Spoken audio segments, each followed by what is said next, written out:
do cenário das questões que acontecem também nos bastidores. Afinal de contas, é no bastidor que acontece tudo, certo? A gente vê aquelas coletivas e tal, maravilhosas, mas no final das contas é o cafezinho que resolve, certo? Muito bem. Essa CPI já miou, né? Esse negócio de adiamento aí. Gente, alguém acredita que em novembro os caras vão fazer CPI? Vocês acreditam nisso? Calma, Paulo Matias. Calma, o Pacheco é um bananão, assim, bem como colocou o Paulo Figueiredo. Fez esse pronunciamento, lavou as mãos dele, já tem o Randolph agora de novo com a vozinha fina dele. Estou ameaçando ir no STF. Já quer ir lá correndo no colinho dos ministros do STF, que agora, ao invés de ser um órgão técnico, virou um órgão político e faz todas as vontades sair dos senadores de esquerda. Então, como aconteceu na CPI do circo, que o Pacheco também não queria instalar, aí foi lá choramingando os senadores de esquerda, foram lá, e o Barroso, né, mandou instalar a CPI do circo. Vai acontecer muito provavelmente a mesma coisa com essa, se o Randolph de fato for ao Supremo Tribunal Federal, porque o Senado parece que esqueceu que é um órgão do Legislativo, né, independente do Judiciário. Tudo que é para ser resolvido dentro do Legislativo, a esquerda pega e manda para o judiciário.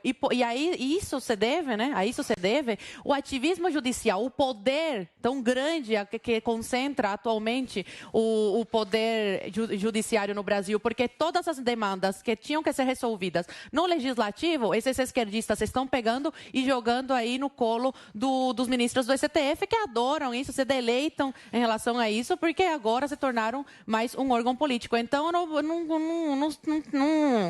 não colocaria muita fé que não vai ser instalada, viu, Paulo? Pode ser que seja assim, porque tudo que é pedido pela esquerda ao Supremo, o Supremo faz. Não, mas se não for pelo... Esse é o meu ponto. Se não for pelo Supremo... Mas o Randolph já ameaçou ontem. Ele veio ao público, deu uma entrevista e ameaçou que levaria para o Supremo Tribunal Federal. Eu quero saber o seguinte... E se levar... No Supremo Tribunal Federal não tem bananão. Lá o pessoal... e o Pacheco não vai fazer nada. Igual aliás, com a CPI do circo. Vamos aguardar. Aí vai ficar quietinho. No Supremo Tribunal Federal é tudo tigrão. Só vira tchutchuca quando tá na Inglaterra. Aí fala grosso, cara fina e abaixa a voz. Vamos falar dessa questão do tigrão e da tchutchuca. Acho válido, acho importante. Guga Noblar, você acha que o Pacheco vai votar no Bolsonaro? Olha... O Rodrigo Pacheco, ele inaugurou uma nova categoria, que é a Comissão Protelatória de Investigação. É a CPI que vai protelar, que vai ser jogada para depois. Claro que isso aí é uma jogada para blindar o Bolsonaro de críticas durante a campanha eleitoral. O Bolsonaro, a gente sabe, ele está aí com essa PEC kamikaze, essa PEC eleitoreira, que vai quebrar de vez o Brasil, né? Que vai atropelar as leis eleitorais, que vai rasgar a Constituição, que vai atropelar o orçamento, o teto de gastos, para ele tentar se reeleger. A campanha mais cara da história. Garantiu umas 40 bi agora para injetar direto no eleitor em troca de voto, que na cabeça dele é isso, ele quer ganhar voto com esse tipo de medida que acaba em 31 de dezembro.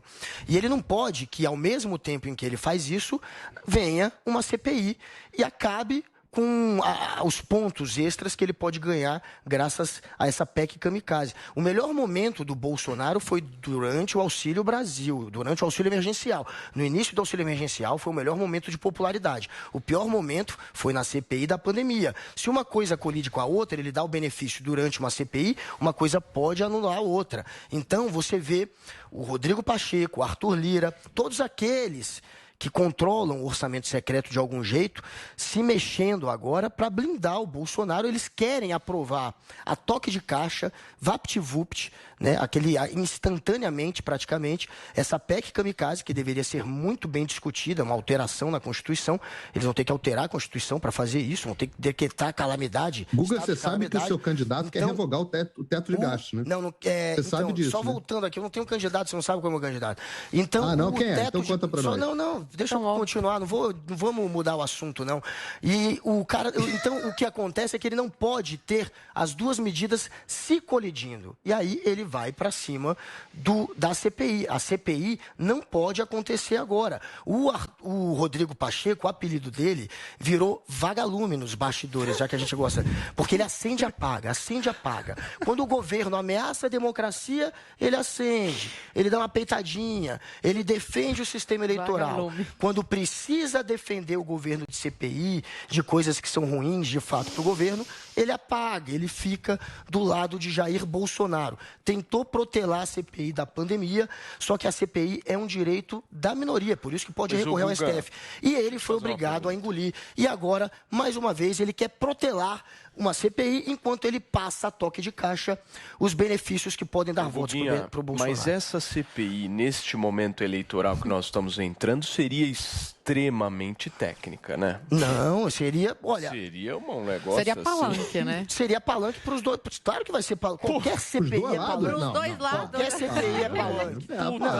Não, vai ter gente do outro lado querendo brilhar, como teve na outra CPI. Na outra CPI teve gente do outro lado brilhando também.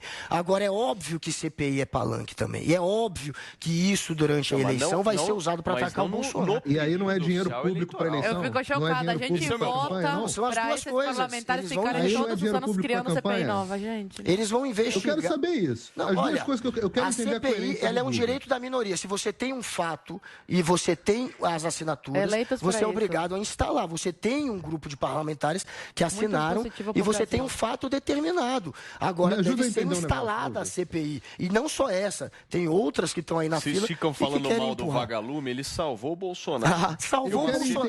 Botem um péssimo. Coloquem um cartaz do vagalume no quarto. Você devia ter um ursinho do vagalume, viu? Usar a campanha eleitoral, você pode usar a CPI para fazer campanha eleitoral. Não estou dizendo que você vai fazer a campanha, mas é óbvio que o efeito colateral é esse. Para o auxílio a caminhoneiros. É óbvio que vai ter esse efeito. A CPI não é feita. A CPI é feita para investigar. Campanha desde que seja contra o Bolsonaro. CPI não é feita para fazer campanha. O auxílio do Bolsonaro vai quebrar o Brasil. Mas aí o projeto do Lula de revogar o teto de gastos, aí esse não vai quebrar o Brasil. Depende da maneira que você faz. No final, a única coerência vai acabar com o teto de gastos. que favorece o Bolsonaro... Ele quer acabar, ele não quer acabar. Se favorece o Bolsonaro, eu sou a favor. Se atrapalha o Bolsonaro, eu sou a favor. Aí não tem coerência, não tem raciocínio. Só tem o objetivo de assassinato político do Bolsonaro. Vamos continuar falando dessa questão envolvendo aí as suspeitas de corrupção no Ministério. O presidente Jair Bolsonaro, gente, pediu ao Supremo Tribunal Federal a suspensão da ordem que o ministro Alexandre de Moraes deu à PGR para que se manifestasse sobre suposta interferência na Polícia Federal no caso específico da prisão de Milton Ribeiro. Quem quer começar essa? Você começa, Guguinha? Vai lá. O AGU, a Advocacia Geral da União, já está mais uma vez aí aliviando para o Bolsonaro. A Controladoria Geral da União não faz nada, a PGR engaveta tudo. Claro que não vai dar em nada. O Bolsonaro ele tem 1000 saídas e ele sempre escapa. A gente já teve, até agora, quase 80 pedidos de investigação contra Jair Bolsonaro que foram arquivados. O Bolsonaro, a gente... tem essa imagem de que ele é um antissistema, mas ninguém conseguiu comprar mais o sistema, corromper mais o sistema do que Jair Bolsonaro. O orçamento secreto é um mensalão legalizado. O Bolsonaro, ele tem as controladorias, os aparelhos investigativos do lado dele, aparelhados, e ele tem principalmente o Centrão, ele tem o Rodrigo Pacheco, ele tem o Arthur Lira. Ele conseguiu, de fato, que o Centrão, que a velha política toda se amarrasse, ficasse ao lado dele, claro, graças às fortunas que ele despejou no colo dessa gente. O orçamento secreto é muita grana. E olha como é simbólico. O Rodrigo Pirilampo, né, que é o vagalume, quando ele falou que vai deixar para depois a CPI, essa CPI do MEC, que ele falou que vai deixar para depois das eleições, quem é que estava do lado dele? Olha ali, dá para ver na imagem. É o Davi Alcolumbre, gente, que está ali do lado dele. Quem é Davi Alcolumbre? É o ex-presidente do Senado e é o cara que manda no orçamento secreto. É o cara que financiou a eleição de Rodrigo Pacheco. Foi o fiador da eleição para presidente do Senado, ajudou a se eleger. E ele está hoje ao lado de Rodrigo, ajudando a manter ali os senadores ao lado dele, despejando o orçamento secreto no colo, a emenda do relator, a emenda de relator no colo dessa gente. Então ele conseguiu, de fato, esse grupo. E olha como a emenda do relator é algo que não deveria acontecer, né? É algo que só serve realmente para comprar apoio. A emenda do relator, você não é obrigado a empenhar. Existem 4 tipos de emenda. As outras 3, a individual, a de comissão ou a de bancada, você tem que empenhar e você sabe para onde vai a grana. Essa, além de você não saber direito para onde vai, a não ser que você corra realmente atrás, o governo só dá o dinheiro quando quer, ele não é obrigado a empenhar. Então ele fica dando a conta-gotas. Agora que está acontecendo a CPI do MEC, nesses últimos 10 dias, eles liberaram 4 bi. 4 bi em 10 dias em emenda de relator, em orçamento secreto. Para quê? Para frear todas essas investigações. Zoe, você. Não, quem inventou essa coisa de relator agora foi o Bolsonaro. Não existe antes dele, não existia, né? Ele é que criou. Tudo bem, Guga, você continua batendo nessa tecla aí, pode bater à vontade. Mas foi. É bom que o Moraes tenha ordenado mesmo a PGR, que a PGR apure, que veja se tem alguma ligação mesmo aí entre os pastores e o Bolsonaro, se tinha algum esquema mesmo, se o Bolsonaro está interferindo na Polícia Federal, que apure, porque até agora eles não conseguiram achar nada. É inquérito ilegal contra o Bolsonaro, é CPI do circo para investigar o Bolsonaro, e até agora não conseguiram achar nada contra o Bolsonaro. Então, que a PGR investigue sim, quero ver o que vai dar essa investigação, não passo pano para ninguém, se tiver alguma interferência, que pague por isso, mas que seja investigado seguindo devido ao processo legal, sem interferência direta do STF, como vem acontecendo nesses últimos anos, né, que se tornou um órgão político. Que sim, que o PGR, que o Aras investigue e vamos ver o que vai dar. É bom, porque aí a verdade vem à tona e mais uma vez o Bolsonaro mostra como ele não tem nada a ver com isso. O Milton foi preso, até agora a gente não sabe quais foram os motivos. Se tiveram, a própria polícia teve que liberar ele, porque não acharam nada, né, que fundamentasse essa prisão. Se a Polícia Federal de fato tivesse aparelhada, o Milton não teria sido preso, o Milton não estaria sendo investigado, e não é o que está acontecendo. Estão investigando o caso a fundo, foram e fizeram busca e apreensão na casa do ex-ministro. Então a polícia está fazendo o seu papel. Isso mostra, e o Guga mesmo, umas semanas atrás, quando a gente comentou o caso, falou: não, a polícia não é toda a polícia. Antigamente não. Ele muda o argumento segundo aí a conveniência. Porque a Polícia Federal, ele falava que estava aparelhada. Quando prenderam o Milton, não é toda a polícia que o Bolsonaro conseguiu aparelhar, é só uma parte. E assim vai mudando o discurso dele. Isso é narrativa, mas narrativa cascata. Você não leu a notícia que no dia seguinte o delegado que prendeu falou que estava sendo aparelhado e que não tinha liberdade para investigar 24 horas depois. E você viu que o próprio advogado do Milton não tinha acesso ao inquérito. O Milton foi preso e a defesa não sabia por quê. O delegado da DPF disse que estava sendo aparelhado no dia seguinte à prisão. Paulinho, sua vez, vamos lá. Não, olha só, 80 pedidos, como o Guga falou, 80 pedidos. Esse procurador que mandou prender o Milton Ribeiro, o Anselmo Lopes, conheço bem, mandou investigar tentou de tudo que é jeito ir atrás do Paulo Guedes, do Sérgio Camargo, do próprio Pedro Guimarães, atrás de um monte de gente. Agora mandou prender o Milton Ribeiro. Você tem todos os órgãos, 80 pedidos de investigação. Geralmente, uma dobradinha, quando o STF entra, eu sempre falo, é a dobradinha Randolfo Rodrigues STF. Aliás, o Randolfo Rodrigues, que é o mesmo autor desse requerimento do qual nós estamos falando aqui agora, e é o mesmo autor do requerimento que nós falamos anteriores. É o dono do STF. O pessoal fala que o Cacai vai de bermuda para o STF, eu sei lá o que o Randolfo Rodrigues usa para ir no STF, mas o trânsito dele lá é um espetáculo. Agora, eu queria perder um minuto, Paulo, para... Assim, tem umas besteiras que a gente ouve que não dá mais para ouvir, sabe? Tem umas besteiras que passaram do limite. Quando alguém fala que o orçamento secreto é o mensalão legalizado, eu não consigo entender se isso é problema cognitivo ou se é má fé. Não é não passar pano. Pode ser os dois. Não sou bolsonarista, passa pano. Porque eu vou explicar aqui rapidamente o que era o mensalão. O mensalão foi o Partido dos Trabalhadores, esse que o Guga tem vergonha de dizer que vota. O mensalão foi o partido que o Guga tem vergonha de... Pera aí, Guga, segura aí. O mensalão foi o partido que o Guga diz que o Guga tem vergonha de dizer que vota, mas vota. A gente sabe que ele vai lacrar o 13 lá em outubro. Então diz, em quem que você vai votar? Vai votar em quem? Vergonha de ter um ursinho do meu lado de um político. Vai votar em quem? Eu não sou defensor de político. Eu sou vendo as curtidas dele nas redes sociais, você vê o tipo de coisa. Tem vergonha de assumir que vai lacrar o 13. Agora, deixa eu explicar. Pera aí. Eu não falei no seu tempo. Eu não falei no seu tempo. Não tem um 5 sem enrustido. Tem que sair do armário. Olha só, vou te dar a Barbie Dilma. Vou mandar vamos lá, por favor. Barbie Dilma. Agora, escuta aqui um pouquinho, calma lá. Senta aí um pouquinho. O mensalão, o que foi o mensalão? O mensalão foi o PT usando dinheiro desviado, dinheiro de corrupção, desviado das empresas estatais brasileiras, em geral através de agências de publicidade, para ser distribuído para o Marcos Valério pagar propina para deputados votarem de acordo com os interesses do governo. Propina. Não é dinheiro de emenda liberado para não sei onde, não. É propina. É dinheiro para o bolso. Espera. Dinheiro para o bolso. Dinheiro para botar para o bolso, para gastar com o que quisesse. Podia gastar em prostituta. Não interessa. Isso foi o mensalão. A subversão da República. Foi o PT utilizando dinheiro público, desviado, corrupção, dinheiro desviado. Isso não sou eu que estou dizendo, foi condenação do mensalão. É algo notório. Claro, para ir parar, para ser legalizado, outro não é. Em dinheiro vivo. Para ser distribuído em dinheiro vivo. Calma. Um é legalizado, outro não é. Ser distribuído em dinheiro vivo para os deputados gastarem no que quisessem. Isso foi o mensalão. Quando você fala de orçamento secreto, eu já sei que quando a pessoa fala orçamento secreto, para mim o QI já é abaixo de 80. Orçamento secreto. Toda a imprensa aqui é abaixo de 80. Mas, meu Deus do céu, querido. Você só sabe debater tumultuando. Não, vamos lá, controla. Aí depois você fica chateado que eu mando segurar a calcinha. Mas segura, querido. Ele tá agredindo o quê? O Ursão e o Ursinho. Vocês vão querer discutir o Ursão e o Ursinho aqui. Me desculpa. Não, porque senão não tem... Paulo, aí é o seguinte. Senão não tem um raciocínio que o cara siga. Só um minutinho. Vamos lá, Paulo. Conclui seu raciocínio. Vamos lá. Quem perde é o ouvinte, porque se você não conseguir concluir 10 segundos de raciocínio... Peraí, que eu vou passar para você, Guguinha. Eu vou passar. Só segura um pouquinho.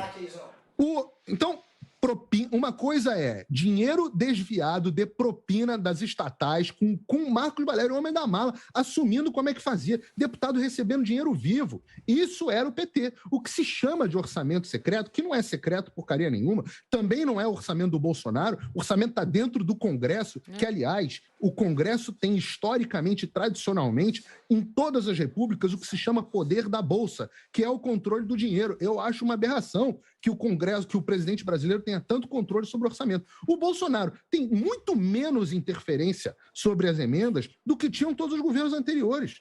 O Congresso tem mais autonomia no governo durante o governo Bolsonaro. E o governo nem queria que isso acontecesse, mas acabou acontecendo.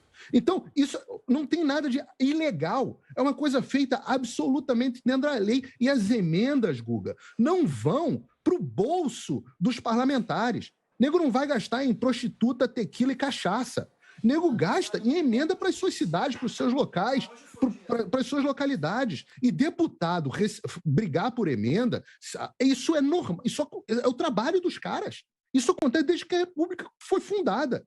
Agora, se comparar isso com propina desviado de estatal, pelo amor de Deus, isso é perder o senso das proporções. E digo mais, Guga, vai votar 13 sim, tem vergonha de assumir sim. Só falar com o QI 80, que o orçamento secreto ele começou em 2020, tá? Não tem como vocês quererem dizer que vem de antes. Essa emenda de relator, orçamento secreto, foi iniciada em 2020 no governo de Jair Bolsonaro. Só este ano são 16 bilhões que eles estão alocando para diversos deputados e senadores colocarem, indicarem onde quiserem, muitas vezes, sem que isso se torne transparente público, na maioria das vezes. E esse dinheiro são 16 bilhões. Por que a mídia, que segundo o fã do Trump e do Bolsonaro, segundo ele, tem o QI rebaixado por chamar de orçamento secreto? Por que chama de orçamento secreto? Porque a gente não sabe quem está alocando dinheiro, para onde está indo. E quando se descobre para onde foi, muitas vezes são histórias do tipo: compraram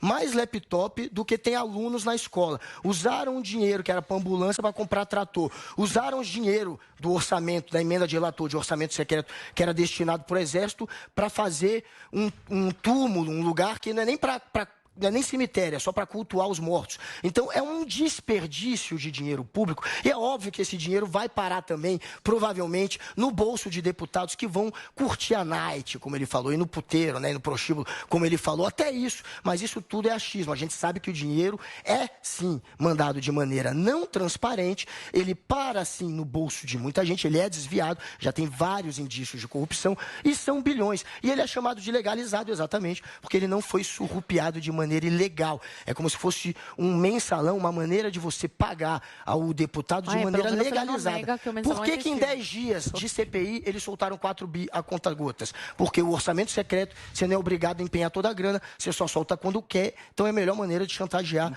os deputados. É por isso Paulo, que é chamado de orçamento secreto. Okay, aí ele faz esse ataque à imprensa, a gratuito. Vamos lá, para fechar, Paulo. Então, o cara está dizendo, não preciso, ele já fechou.